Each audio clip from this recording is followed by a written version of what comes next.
Welcome to Suhasini channel. ఇవాళ నేను నాటుకోడి కూర చూపిస్తా. తయారీ విధానం చూద్దాం.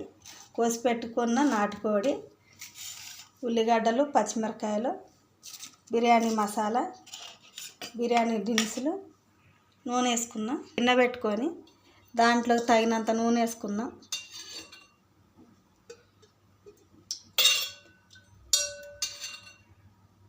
నూనె వేసుకొని నూనె బాగా కాగిందాక 3 స్పూన్ల నూనె వేసుకొని నూనె కాగాలి. యాలక్కాయలు, లవంగాలు, చెక్క ఈ 3 నూనె కాగినాక వేసుకోవాలి. నూనె కాగింది. నూనె కాగిన ఉల్లిగడ్డలు, పచ్చిమిరకాయలు వేసుకోవాలి. కలుపుకోవాలి. ఉల్లిగడ్డలు మగ్గనివ్వాలి. ఉల్లిగడ్డలు మగ్గినాక పసుపు వేసుకుందాం. ఇది పచ్చివాసన పోయినాక అల్లం వెల్లుల్లి పేస్ట్ వేసుకుందాం.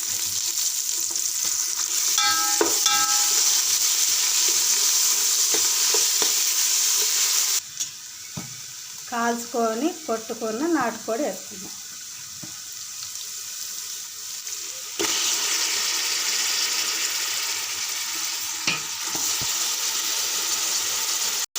బాగా కలుపుకున్నాం. మసాలా పెట్టేసి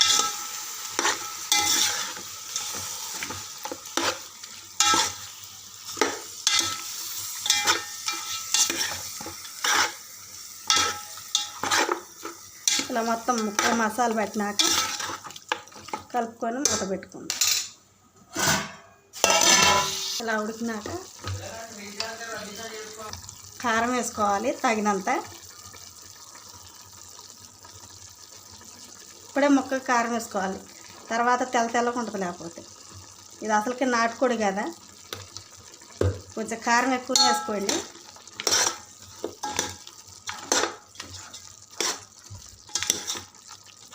బాగా ముక్క పట్టేదాకా కలుపుకోవాలి.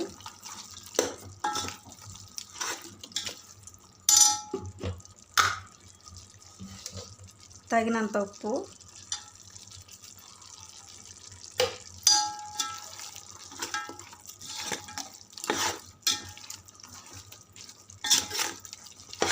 బాగా ఉడకనివ్వాల. ఇది నాటుకోడి కదా, తొందరగా ఉడకదు. ఉప్పు కారం అన్నీ వేసుకున్నాక మూత పెట్టుకుందాం. తర్వాత ఎసరు పోసుకుందాం. కాసేపు ఆగినాక అలా ఉడుకుతున్నప్పుడు లోటాడు నీళ్ళు పోసుకోవాలి.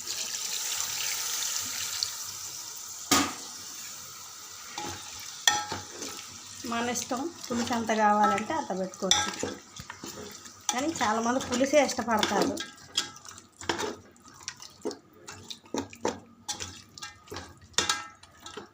అటు వాటర్ పోసుకొని మూత పెట్టుకో.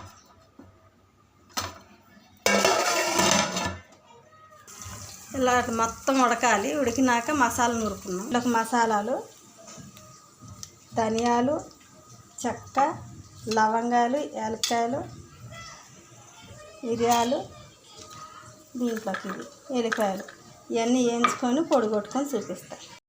ఇలా పొడి కొట్టుకొని ఇప్పుడు కూరలో వేసుకున్నాం. ఇలా దంచుకున్నదంతా పొడి కొట్టుకొని వేసుకున్నాం.